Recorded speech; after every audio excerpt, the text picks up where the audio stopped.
Në Finland, një grua shqiptare ka krijuar një biznes të veçantë.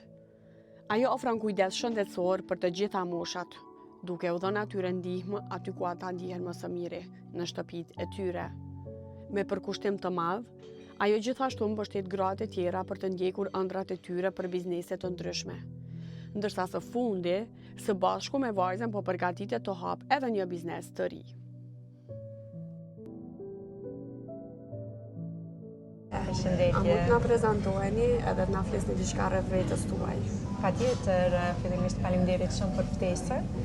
Unë jam Esen Stoliqi, jam në biznes tash 5 vite. Ofroj shërbime të kujdesit shëndetësor. Operoj në Helsinki, kryesisht këtu në Kullosari, ku edhe jetoj.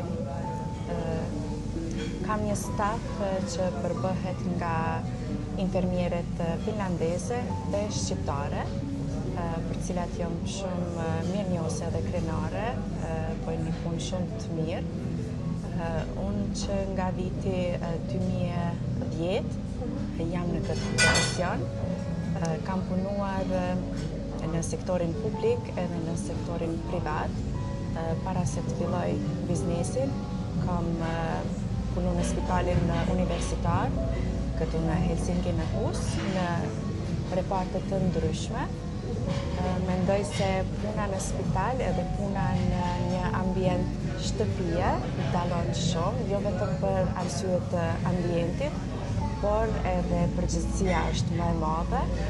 Pastaj menaxhimi bëhet komplet nga unë, menaxhimi i stafit, menaxhimi i punës, menaxhimi i situatave, bashkëpunimet etj.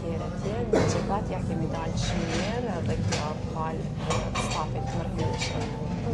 Sa ka qenë e vështirë me ndryshu prej një pune publike në një private, më thonë që është totalisht biznesi yte edhe është totalisht përgjegjësi e juaja? Nuk ka qenë për të lehtë. Unë mendoj se për me bind një klient finlandez për një shërbim afatgjatë që ka të bëjë me kujdesin shëndetësor, kërkon kohë, do të thonë derisa klienti ta fiton besimin. Por në momentin që klienti fiton besimin, ti ke me fitu gjithashtu një klient shumë besnik edhe të rregullt. Unë mendoj që virtytet tona, ose kam pas shumë kujdes në përzgjedhjen e stafit, sepse mendoj përveç profesionit, kërkohen edhe disa virtyte në profesionin tonë, që janë për shembull besnikëria, përgjegjësia, respekti, sjelljet e pëlqyeshme, aftësitë në komunikim. Edhe mendoj që këto neve na dallojnë si kompani, edhe këto janë arsyet pse neve na zgjedhin edhe na vlerësojnë. Sa është numri i stafit që ju menaxhoni? Jemi gjithsej 6, po e 6-ta është kështu bonus, në raste kur mungon dikush, ajo vjen me na zaventsu. Cilat janë aktivitetet e juaja të përditshme?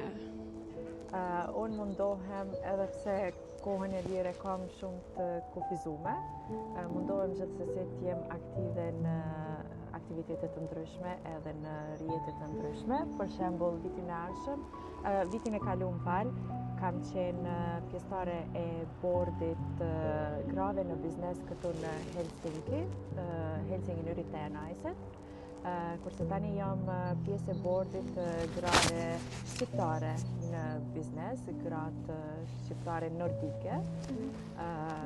Ky është një rrjet i ri të cilën e ka themeluar zonja ambasadore, zonja Shkëndije Geci Sherifi, të cilën e falenderoj shumë sepse ka një qëllim shumë të mirë, një qëllim të bashkoj gratë shqiptare në biznes nga Skandinavia, edhe shpresoj që do të jemi edhe shembull si dhe inspirim për gratë dhe vajzat tona të cilat kanë dëshirë të hapin biznes. Çka bëhet konkretisht në këto organizime? Ky rrjet është në fillimet e hapat e saj, po për qëllim kryesor ka rrjetëzimin, lidhjet bashkëpunimeve midis bizneseve, midis shteteve, edhe duke mos lanë anash edhe Kosovën. Unë kam parë që ju shpesh herë postoni edhe ndihmoni shumë gra të cilat janë në fillimet e tyre këto në Finland. Kam parë që ju i ndihmoni dhe shtyni përpara për aktivitetet e tyre rreth bizneseve, për me fillu biznese, për me hapat e parë se si bëhen. Si është kjo puna? Është e vështirë? Absolutisht jo, nuk është e vështirë, e bëjmë me shumë vullnet mirë, me shumë dëshirë, sepse e di vetë se sa e rëndësishme është qoftë edhe një fjalë e mirë në fillimet e hapave të para, domethënë të biznesit. E këto e bëjmë me shumë qef edhe unë ndihna shumë krenare, sa herë që shoh një biznes të ri ose pavarësisht fushave qoftë biznesit, kudo që kanë shqiptar të sukses, unë e ndihna shumë krenare edhe flas domethënë me shumë dëshirë, sepse këta janë shembull, këta njerëzit janë shembull të komunitetit edhe të shtetit tonë. Apo shkojnë duke u rrit numrat e grave që fillojnë edhe hapin bizneset të ndryshme këto në Finland? Po, fatmirësisht po, sidomos rinia, edhe kjo vlen shumë për shtypje, që po zgjerohet numri, deri tani kam kontaktuar diku 40 gra të cilat kanë bizneset e veta nga fusha të ndryshme, edhe kjo më bën me u ndiq shumë mirë. Domethënë, sipas ambasadorës, jemi ndër shteteve skandinav shteti ku ka më së shumti gra në biznes. Shumë mirë. Ju përveç biznesit aktual, a keni plane për bizneset të tjera në të ardhmen?